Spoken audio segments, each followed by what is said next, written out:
Привет, это Ян Непомнящий. Недавно в Загребе завершился турнир, 14 июля, и уже 17 начался онлайн-турнир довольно крупный на платформе chess.com. Crunch Labs, по-моему, или Crunch Lab, в общем, какой-то там мастерс. И, ну, это турнир один из, по-моему, 4 входящих в серию Гран-при с LAN-финалом, который в предыдущие годы проходил в Торонто, в этом году не знаю где. Турнир довольно представительный, то есть там участвуют только гроссмейстеры, и там, в общем, в отличие от титульного вторника, какой-никакой есть такой контроль за игрой, да, то есть все играют с 2 камерами, с зумом, в общем, с проверками разными.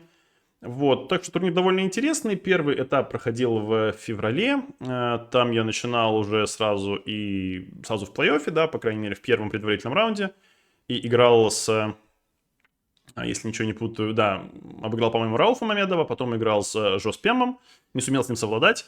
И в нижней сетке обыграл Вашьеля Грава и Федосеева, но после этого вылетел, по-моему, как раз от Феруджи. Значит, следующий турнир был в мае, я, получается, занял 4 место, если ничего не путаю, да, занял 4 место, и дальше тоже начинал, поэтому с плей-оффа, да, то есть там с квалификационного раунда плей-оффа, и там не сумел я, значит, там я, по-моему, прошел Севяна не без доли везения, и потом играл матч с Лозовиком, не сумел с ним совладать, разумеется, вот, и после этого в нижней сетке обыграл сначала Ивича, а потом проиграл Дуди, вот, и поскольку я не попал в топ-4 прошлого первого дивизиона, ну, в общем, очень сложная, путанная схема. В этот раз я играл уже, ну, нужно было отбираться в швейцарке, да, то есть швейцарка, она была как раз 17 числа, предварительный раунд. Ну, про нее сказать особо нечего, я занял там, ну, там, 1 место, но забавно было, что я вот вроде играл не так плохо, но и не так, чтобы очень хорошо. Где-то мне под конец повезло, конечно, очень сильно с Фредериком Свани, вот, но из забавных моментов, что, значит, я вроде партию выиграл, да, то есть, но во втором туре я не поставил мат 2 хода. Вот здесь ладья f4 и ферзь f4. Ну, понятно, что ладья a3 вряд ли что-то портит, да, то есть там партия вот так закончилась. Но мат, он, как говорится, старше. И потом, как небольшое, скажем так, эхо этой партии, еще была встреча с Бенджамином Боком. То есть Бок, он попался в единственную, наверное, ловушку в центральном дебюте, вот, который я как раз посмотрел. Ну, изначально я посмотрел какое-то видео, было, по-моему, Дмитрия Кряквина на канале Ильи Левитова про этот вариант. И да, я как-то смотрел, и какие-то меня потом подумал, ага, может, Блиц поиграю как раз во второй день Загреба. Второй день Блица, то есть такой, не то чтобы в знак протеста, но вот этот вариант я как раз немножко подготовил. Так уже в Блиц обыграл Лозовика, и в титульном вторнике, по-моему, неделю назад. И вот играл так с Каруаной. Каруана здесь ходил вроде бы в ферзь Е7, или А5, или ферзь Е7, я вот не помню, да, ну что-то такое. Ну, здесь уже позиция примерно равная, но есть ловушка, да, после взятия ферзь H3. Ее, кстати, не так легко заметить издалека человеку, да, что после ферзь G5, слон D2, проблема в чем, что вот ход слон D2, да, ход слоном назад, темповое перекрытие, и нет защиты от ферзь H8. Ну и приходится жертвовать ферзя, но это уже, конечно, так, не игра. Вот, здесь черные проигрывают. Ну, в общем, да, Бок это зевнул, ну, попался, и получается, что я вот здесь. Единственное, что обидно, я пошел ферзь D5, ход, конечно, тоже легко выигрывает, но ладья H5 было намного убедительнее, и на конь G5 слон D2. То есть я вот не видел хода слон D2, конечно, и без слон D2 тут хватает у белых, ну, скажем так, путей к победе. Но вот слон D2, ну, видимо, я в тот день, когда я играл в швейцарку, видел, ну, не то чтобы очень много. Вот, ну, в общем, выиграл-то и ладно. И по швейцарке еще была отчасти, ну, такая забавная позиция, забавная партия была с Фредериком Сване, но забавная была только в дебюте, я там играл не очень хорошо. Но вот в дебюте интересный такой был момент, что после g4 слон e6, ну, здесь уже обычно играют g5, но вот он пошел f4, и здесь ход допускает всякие идеи с шахом на h4, то есть можно просто побить и уйти конем. У черных получше, потому что, ну, шах очень неприятный, там ферзь f3, слон h4 шах, не знаю, слон g3, конь g5, ферзь f2, то есть, ну, как-то белые ценой довольно странных маневров не получили сразу хуже из-за того, что король лишился рокировки. Но, с другой стороны, черные, ну, стратегически выменили плохого слона, потом рокируются, конь c6, b5, у них такая простая, понятная игра. Вот, я пошел b5, здесь был сильный ход g5 с большим перевесом, но он пошел здесь fe, да, f5 был сильный ход, и здесь можно было пойти как конь g4, так и конь d7 с теми же идеями, и я, в общем, в итоге я пошел как ТДЕ, ну, по идее, меня там ничего устраивает, плюс там эндшпиль такой сицилианский вроде неплохой, но я его играл катастрофически плохо, и там чудом только не проиграл, но в итоге даже выиграл.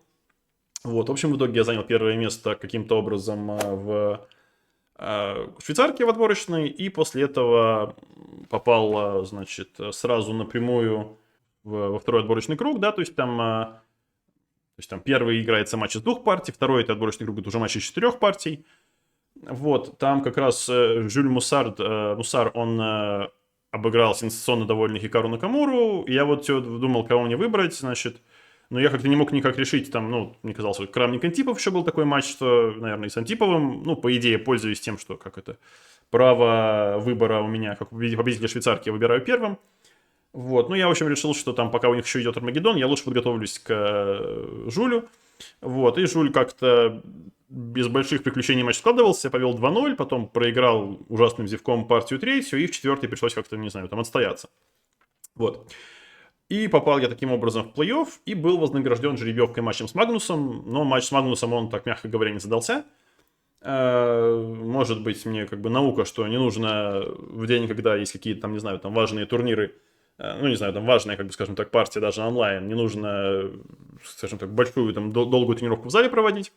Вот, но опять это кому что, да, кому-то это, может, помогает, мне, в общем, не помогло. Но главная проблема даже была не в этом, а в том, что вот в этой партии, значит, ну, примерно какая-то она была равная почти все на всем протяжении, да, то есть, ну, белых символически получше, такой микроплюсик, потом микроплюсик испарился, ну и просто какая-то спокойная равная позиция. Ходили, и он где-то чуть доигрался, и здесь у него уже было не так много времени, он сделал нервный ход ферзь Е3, после чего у него стал похуже младенник, ну, так, прилично на самом деле похуже по-человечески, нечего особо делать, надо как-то стоять. Белые стоят, черные усиливаются, и он, чтобы не стоять, повел короля на ферзевый фланг. Да, ну тут я хорошо очень играл, g5. Да, но вот здесь надо немножко, ну, не знаю, как говорится, забыл принять таблетки. Здесь надо было просто бить на h4, либо пойти, может быть, f4, и то, и другое довольно умно. Идея в чем, что, ну, допустим, c6 это особо не угроза, да, то есть c6 я просто могу там игнорировать, то есть я могу, ну, не знаю, ладья g4 пойти, он вообще ничего не хочет, cb, ладья b7, не знаю, король b3, например, ну, не знаю, h4. Здесь у черных уже выиграно. Но я почему-то, меня переклинило, что я подумал, что я пойду ладья g8, король b3, ладья c8 и заставлю его поменяться. То есть, во-первых, это не так, во-вторых, ну, он сыграл ладья c4, хороший ход сделал, и здесь, как говорится, ошибки ходят парами. После dc, d6 уже позиция тяжелая у черных, я вообще не смог перестроиться. Ну, неудивительно, здесь уже, наверное, банально безнадежно. Но ход, конечно, dc как в голову может прийти, это тоже вопрос отдельный. Вот, и почему-то меня эта партия загнала в совершенно, ну, в ужаснейший тильт. И вместо того, чтобы, ну, не знаю, играть матч нормальный, я в следующей же партии получил по дебюту получше. Вот, но я решил ее тоже там одноходовым зевком примерно проиграть. То есть потом я как-то сопротивлялся, ну и там тоже проиграл. Ну и третья партия, она ужасная. Получилось совсем. И получилось так, что я упал в нижнюю сетку. Первый матч играл с Димой Андрейкиным.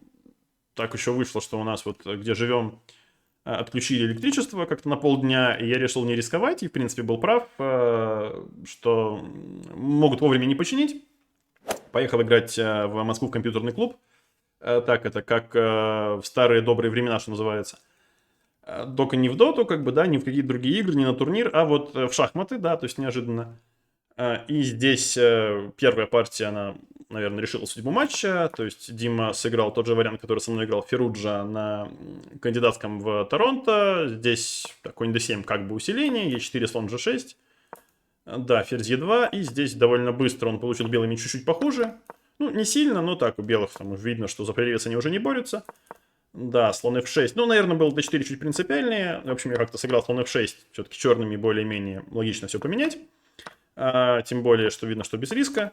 Да, и вот здесь он очень талантливо сыграл. d4, конь g2. Теперь ладья попадает на e1.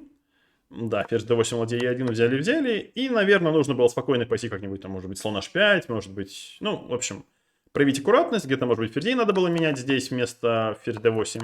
Но я сыграл амбициозно, ферзь a5. Понимал, что довольно рискованно, но тем не менее, да, ферзь e5. Был шах на b8, кстати, да. b6, g4, ферзь d2. На h5 идея слон e4. Он пошел король f1, ход единственный, но достаточный, h5, и здесь, я думал, может быть, f3 ход интересный, так придержать структуру, но вот он пошел неожиданно конь f3.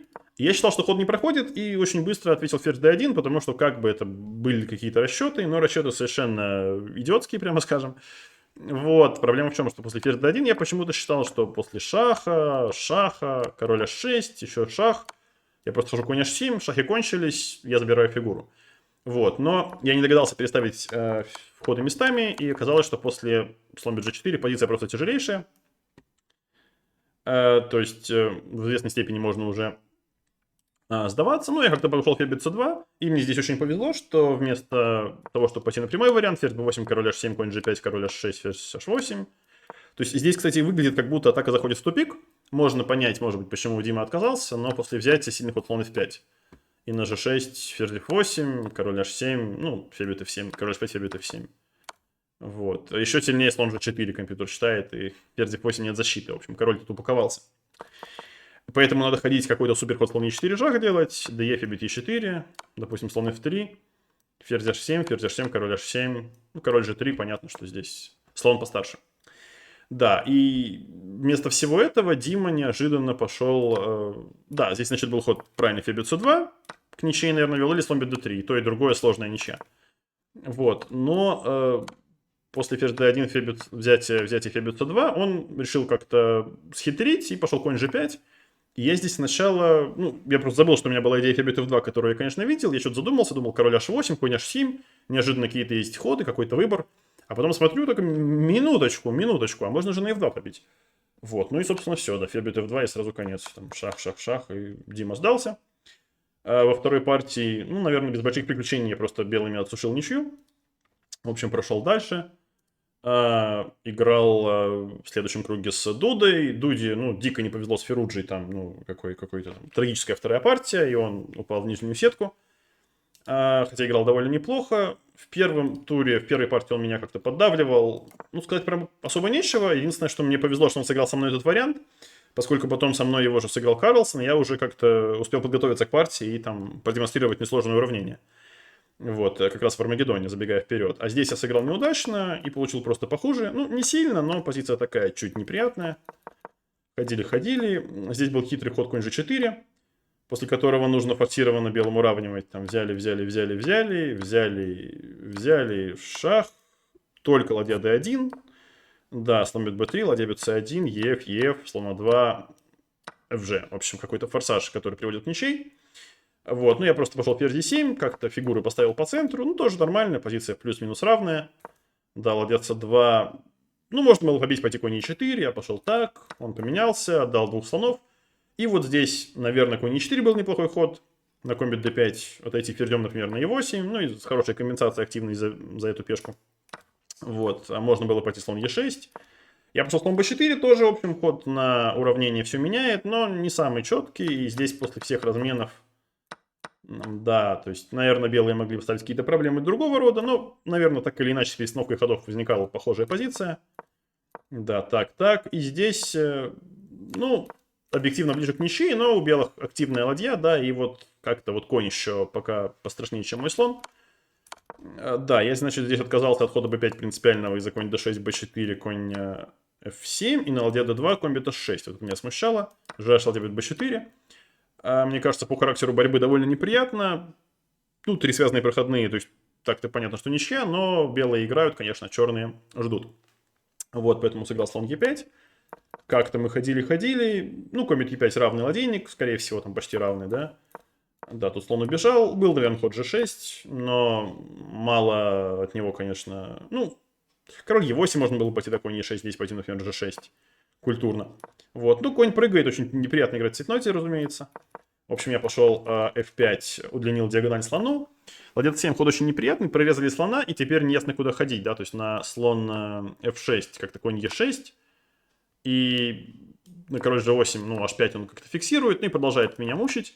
На слон e5 уже, может быть, даже ладья f7 можно пойти, король e8, ладья бьет f5, пешка выигрывается.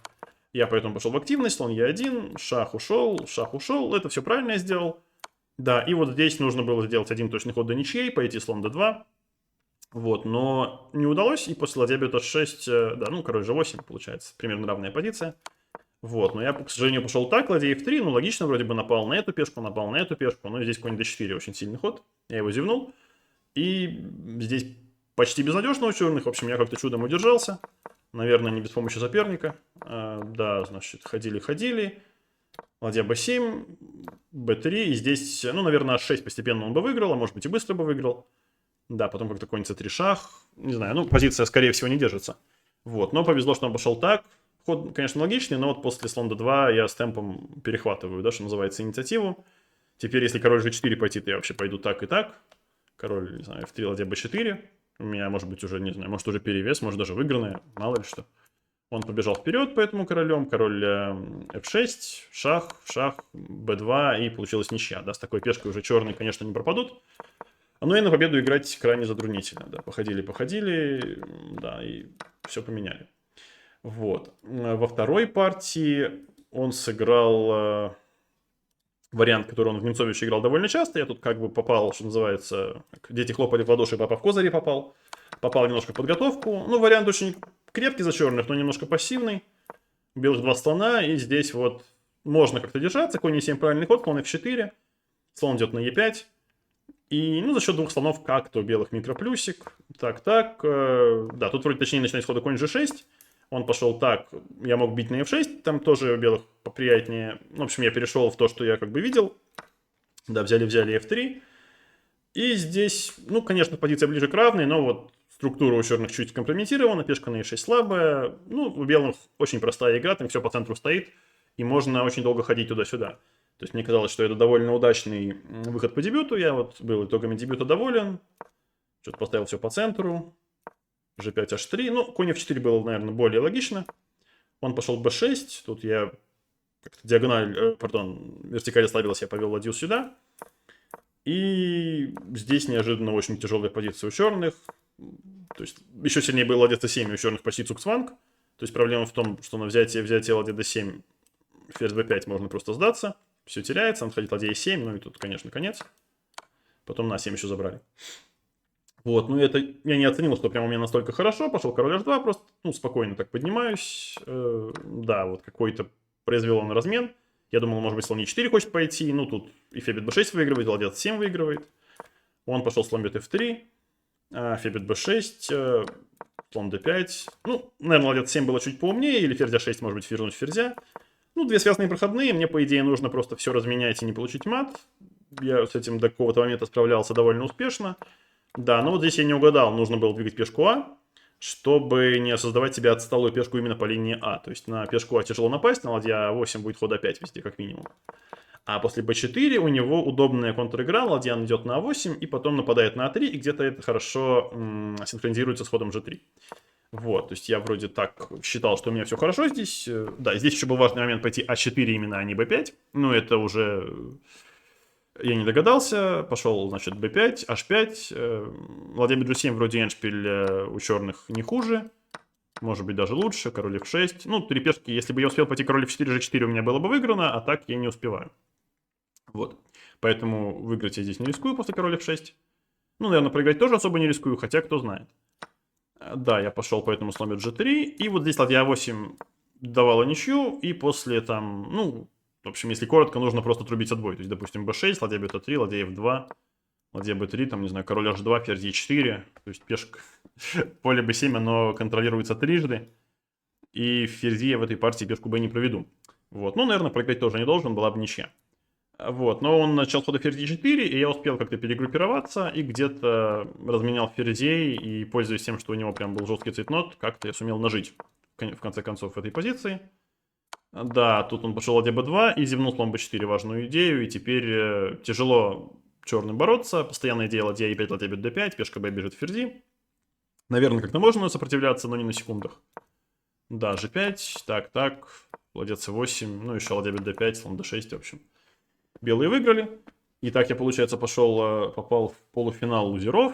И там был Карлсон, который уже, значит, проиграл к этому моменту матч в Ашире Граву и выиграл в Армагеддоне у Уэсли. Да, ну, я как-то извлек урок из первого матча и просто хотел спокойно поиграть. Первым первой партии был Каталон, то есть ну, получил чуть-чуть поприятнее Магнус по дебюту, но, по идее, вот после b5 это все позиция плюс-минус равная. То есть он добился в итоге максимума, наверное, в этом варианте. Но, не знаю, я, может быть, мог играть как-то попроще, сразу пойти c5. В общем, я как-то сыграл не супер точно, дал ему... Да, но конь d3 проблема, что на ладья c8 неприятный ход ладья c1, и я сдаюсь. Поэтому ладья c7. Ну, можно было пойти ладья b5, наверное, да. То есть там, ну, в общем, я как-то играл максимально тупо. d4 пытался отжертвовать пешку. Вроде хитрее был слона 3 с идеей пойти ферзя 1 и поменять еще и ладьи. Но это очень круто для меня. d4, конь e2, ферзь c2. Поменяли вот этих. Ну и здесь белые могут как-то мучить, но по большому счету это все микроплюс, да. То есть можно и слон f8 уйти сразу, можно и как я сыграть ладья c7. То есть я давал ему поменяться на e7, наверное, напрасно. Ну тоже, конечно, это все ничья. Да, в итоге просто крепость, по большому счету. И если белые будут надвигать пешки, черные активизируют фигуры, там активизируются ладья там, или разменяются кони. А так у черных нету слабостей, ну, на пешку меньше. Ну, как-то тяжело это использовать. Плюс он вроде с iPad играет этот турнир, и как-то на время тоже стало фактором. Да, в итоге разменяли ладьи, и ничья получилась. В первой партии. Во второй он сыграл какую-то кривулю в дебюте, да, то есть я такого варианта, ну, я знаю, что он есть, но я, честно говоря, не очень хорошо помню, как здесь реагировать. То есть компьютер, может, конь c3 предлагает ходить, я пошел f3. Да, здесь идея, что можно пойти конь c6, конь c3, e5, и вот здесь якобы не так плохо все это у черных. То есть похуже, но, скажем так, ограниченно похуже. Слон e3, слон c5, ферзь d2.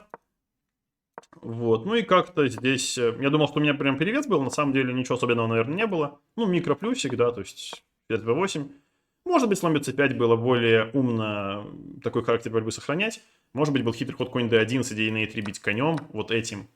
То есть так перестраиваться. Но это все, честно говоря, от лукавого, да, то есть так я как-то сыграл по-простому. И, в принципе, если бы как-то стабилизироваться, ну, например, не знаю, слон e2 пойти, например, ну, вдруг черные пойдут опять получат а4, то в итоге я просто проведу g4, поставлю мат рано или поздно, или f4, позиция тяжелая, но черные успевают с контр-игрой, b5, конь b4, и важный ход конь e7. То есть конь с g6 плохо стоял на g6, теперь он помогает ходу c5, и как-то я здесь отчаялся играть уже на победу, и в итоге начал все менять. Да, ну, поменяли это, поменяли то. Да, ладья d1, это тоже поменяли. Ну, ладья b6. Ферзь на b2 стоит, кстати, довольно неприятно. Грозит ладья a3. Ладья b6 ход, ну, в некоторой степени аккуратный. Да, и повторили ходы, и получился Армагеддон. А в Армагеддоне я его переставил аж на 4 секунды. Поставил 7.56, он поставил 8. И получилось, что он вышел, видимо, решил, что я так ленивый ничего не повторю в Каталоне, но я вот все-таки 2 минуты потратил, да, и повторил вот этот вариант, да, ферзь 5 шах, это вроде считается сейчас довольно надежное уравнение за черных. И слон e3 так немножко повезло, так, по-моему, играл Дуда, и я, готовясь к Дуде, я этот вариант, чуть-чуть, даже не то, что готовясь к Дуде, да, я сегодня немножко там двигал, и смотрел, что да, вот Дуда так уже играл в этот вариант, что я как бы мог, по идее, подготовиться заранее. Вот, ну, в общем, подготовился сейчас, ферзь h5, идея простая, слон d7, слон c6 или конь c6, развиться, белым нужно отыграть еще пешку, прежде чем играть дальше. Конь e4, слон d7, ну, у черных с точки зрения игры на ничью очень простая позиция. Ферзь c4 поменялись, слон c6. Ну и здесь он, я не думаю, что он зевнул, то есть я думаю, что это такой как бы более-менее попытка просто поменять характер борьбы, ферзь e5, слон бьет f3. То есть, по большому счету, это тоже позиция равная, но, конечно, здесь, ну, если бы пару темпов белым дать, они бы, наверное, давили, но пары темпов у белых нету. Да, можно было пойти сразу, наверное, f6, слон e8, я пошел конь b6, конь идет где-то на d5, f6, слон c5, слон d8, слон e8, укрепился, и дальше, ну, наверное, можно было играть поумнее, но я, в общем, как-то... Ладья c8 был ход, кстати, слон b6 очень сильный, видимо, сразу заканчивал вопрос об игре на победу белых. Но я пошел опять. Да, дал ему поменять слонов. И ладья 7 я как-то успел стать в стойку. И, в принципе, меня, как игрока черными, ничья устраивает. Здесь пришлось немножко подумать над планом. То есть, вообще нужен он мне или нет. Я думал, как-то может e5 ходить. Ну, в общем, в итоге я перевел коня на d6.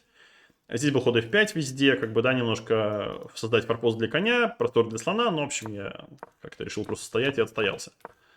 Да, ну, не знаю, что здесь белыми делать. Ну, g5 один из планов. Поменялись. Конь f7, конь d8. Да, слон e8. Играем в уголки только в центре доски, но после король g5, ладья d7. Ход уже, кстати, единственный, ладья d7, но с другой стороны вечно стоять тоже нельзя. Ладья идет куда-то на d2, на h2. На ладья b5 грозит конь c6, поэтому вроде бы бить здесь нельзя. Да, ну и получилась такая позиция, да, что как-то вот походили. Ну, бить сразу на a5 нехорошо, потому что конь активизируется очень быстро, на g6 пешка потом потеряется. Магнус связал, ну, здесь позиция просто равная. То есть король e8, не знаю, ну, какой-то компьютер рисует ход ладья a6 был с идеей ладья d6. Видимо, король e7. Нет, теперь ходить a3. И вот теперь у меня якобы мало ходов. Ну, тоже не знаю, шах. Король e4, ну и стою. Думаю, все равно это ничья объективно, но хоть какие-то надежды были бы у черных, у белых. Но на секундах тяжело это все придумать. Он как-то походил, повторил. Да, а3 шах, ладья d5. Какие-то маневры пошли хитрые. Еще шах. Да, здесь уже конь c6. В общем, съел пешку и там, в общем, дальше как-то партию довел до победы. Проиграть здесь нелегко, плюс у меня еще минута лишнего времени. Да, в общем, доходили. Вот, и получается, что вышел я в финал лузеров и играл с Фероджей, но матч, конечно, меня немножко омрачил мой заключительный на турнире игровой день. Значит, в первой партии случилось не очень приятное, да, то есть повторили мы вариант, который играли в Бухаресте в классику, он какой-то принес там полуусиление. Я не очень помнил, что нужно здесь делать. Ну, вроде конь А7 правильный ход. Но я думал, как-то конь А7, там будет слон d3, не знаю, ферзь c6. Как-нибудь, не знаю, там, король b1, ферзь d4, f5. В общем, какая-то инициатива на поле h7. Будет какая-то такая отчаянная атака. Пошел конь b4, мне казалось, чуть понадежнее, чтобы слона на d3 не пускать. Поменялись, отошли, c3, конь c6. Ну, здесь после ладья e1 вроде бы у белых чуть поприятнее, хотя тоже это все, я думаю, примерное равенство объективно. Может быть, h4 можно было пойти. Но он поменялся, ход не очень удачный. Ферзь h3, ладья f6, ладья e1. И здесь я, очень так это сыграл небрежно. Можно было пойти ладья h6. Мне не очень нравился ход ферзь g4. Но я не видел, что здесь ход слон бьет f2. То есть это меня немножко оправдывает. Идея, что на ладья бьет e6 есть ход ферзь c8. Вот, и у белых проблемы, они теряют качество. Я думал, что ферзь g4, ладья g6, ферзь e2, и непонятно, чего я достиг. Ну, даже это было лучше, чем то, что я сделал в партии. В партии я просто очень грубо, не очень грубо зевнул, но зевнул важный ресурс. Я пошел ферзь f7, зевнул f4, и теперь он успел решить проблемы со слабыми пешками на королевском фланге. То есть после всех разменов он забрал еще на e6, и здесь, в принципе, после ладья d8 уже позиция, конечно, неприятная. То есть, бить на h2 уже это ошибка, конечно. Ну и здесь надо было пойти ладья d8, но я эту позицию проиграл в 2 хода. Побил здесь сначала. И тут уже, наверное, нужно было играть ладья g6 и там держаться, я не знаю, там на честном слове. Ну, выглядит позиция ужасно. Может быть, можно сделать ничью, но, не знаю, мне кажется, тяжелейшая. Плюс еще минута времени. Была бы... не минута времени, да. Минута времени потом. А я пошел ладья b8. И зевнул слон c4. Ну, ход, справедливости ради, единственный выигрывающий, но очень сильный. Да, то есть так-то, если ходит он, например, слон c6, конечно, смысл есть, да, там слон e3, у черных хорошая контр-игра. Ладья b5, отошел ладьей, там потом где-то пешка h бежит вперед. Вот, слон f4 где-то, ну, в общем, шансы. Я зевнул слон c4, и все, в принципе, партия на этом кончилась. Проблема, что на король h8, ладья b7 отойти слоном нельзя, потому что будет ладья бьет b7, и слабость 8 черных губит, и так далее. В общем, первую партию он выиграл. Вот, вторая партия оказалась в некотором плане еще более обидной, чем первая, но надо, конечно, отдать ему должное. Он, значит, встретился с такой дебютной идеей, которую, я, может быть, где-то года полтора назад нашел, это вот пока там готовился к матчу с Дин Лежением, да, в общем, всегда остается очень много разных идей. Просто смотришь все примерно дебюты, и вот в Тарраше я придумал, то есть обычно команда все придумывает, а тут я сам придумал, тут очень прям собой горжусь, эту жертву качества. Да, такой есть вариант, король d1, король c2, шах сюда. Здесь есть разные попытки у черных, но, в общем, он сыграл самым логичным образом. 2-0, конь d4, слон бьет a2, ладья бьет a2, конь бьет a2, слон d2. В этом как бы главная идея. И здесь черным очень сложно играть, потому что, ну, позиция объективно равная, но конь на А2, он в беде. Он не имеет ходов, единственный ход назад, это ход под бой. И здесь прям нужно черными прям постараться, чтобы не проиграть. Ну вот, в общем, контроль 10+2, он здесь потратил еще там последние минуты. Е3, конь d5, ладья d1. Где-то до сюда я помнил. Ну, это все еще почти равенство, но уже такое равенство, где от черных требуется большая точность. Он ее, понятно, не проявил, но при этом с какого-то момента начал держать позицию, ну, не то чтобы единственными ходами, но вот как-то. Может быть, у белых мало ресурсов для игры на победу, я не знаю. Может быть, надо как-то с компьютером смотреть. Ну, в общем, дальше какая-то происходила такая черная магия. Ходили, то есть все это там на секундах исполняется. Конь c2, слон d2, конь b4. Да, получается слон e2, пардон, слон e4. Ну, понятно, что здесь были какие-то обоюдные просмотры. Но, в общем, сам по себе факт, что эту позицию где-то на 2 секундах, на 4 секундах он не проиграл, это, ну, там, мое почтение. Здесь, наверное, сильнее было слон f5, я пошел f3. У него были какие-то идеи пойти ладья c8. Была ловушка, что на король b2, конь c3, и у черных уже перевес. Вот. Ну, он побил на e4, понятное дело. И вот здесь после e5, конь f2, конечно, случился страшный глюк. То есть я думал, ладья f1 или ладья g1. И идея была на ладья g1 пойти конь e4, слон e1, например, конь c3. Допустим, взяли.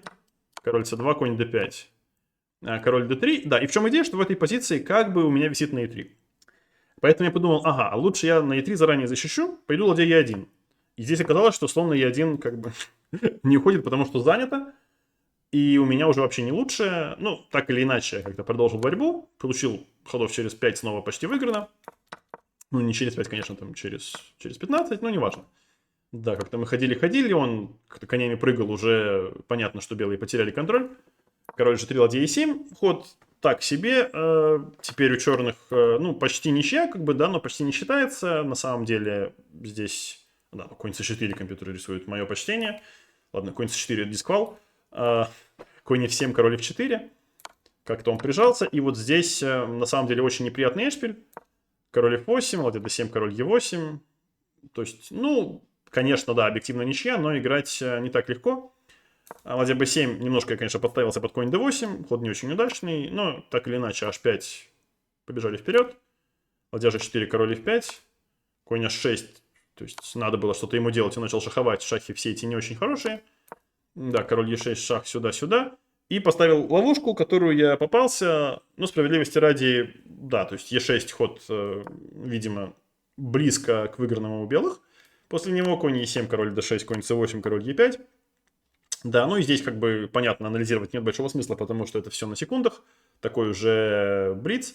Ну, как-то черные крутятся, сразу вроде не проигрывают, да. А я пошел слон b4, ну, теперь, если мой ход, то e6 просто можно сдаться, да, h4, e6 и грозит мат. Король d8, слон d6 белые выигрывают, но, к сожалению, после конь e3 шах у него есть идея пойти ладья g4 и ладья b4. Да, и никак слона не сохранить, ну и получается, да, сразу ничейный ладейник, ну как-то походили. В общем, получилась ничья. Такой вот подвиг защитника я увидел в исполнении Алирезы, но с другой стороны, да, то есть очень жалко, что идея, которая так это хорошо сработала, выстрелила, не удалось довести партию до победы. Это даже не столько как бы жалко, что вот не выиграл, сколько жалко именно, что вот идею потратил. Так вот, в моем чарте, скажем так, она одна из любимых. Вот такая хитрая позиционная ловушка за жертвой качества, но что поделать, там уже, как говорится, заиграно, ну и плюс чай не последняя, да. Вот, турнир продолжится в воскресенье было вчера. Турнир продолжится в среду, во вторник выходной, вторник как бы святой, титульный вторник всех ждет. А в среду будет гранд-финал MVL против Феруджи. Ну, жалко, конечно, с MVL не получилось сыграть, но так, конечно, много раз я проходил по довольно тонкой грани в этом турнире уже в плей-оффе, да, сразу упал в нижнюю сетку и там, ну, прошел, конечно, с одной стороны довольно далеко, с другой стороны, да, то есть явно надеялся на большее, но третье место это тоже так, то есть, по крайней мере, это лучший результат в этой как бы серии, да, турниров. У меня вот третье место я По-моему, третье место еще один раз занимал, да, то есть это был, по-моему, матч... Вашилия Гравом я играл как раз, Вашилия Грав вышел в финал с Карлсоном, а это был год назад в сентябре, но это давно было. Вот, а по итогам, по общему зачету я вроде не так плохо стою, и по идее уже плюс-минус отобрался в LAN-финал, который будет, я не знаю, в Торонто или нет, но, в общем, посмотрим. Я не знаю точное положение турнирное, ну, как бы общий зачет не смотрел, но думаю, что у меня там все по идее, должно быть неплохо. Окей, что сказать, все, наверное, на этом. Наверное, видео выйдет завтра во вторник. То есть сегодня уже во вторник, когда вы это видите. И во вторник же титульный вторник, как это ни странно, как это не удивительно, да? Так что постараюсь завтра постримить Блиц. Вот, а с этим турниром все, да, то есть спасибо вам за просмотр и до новых встреч.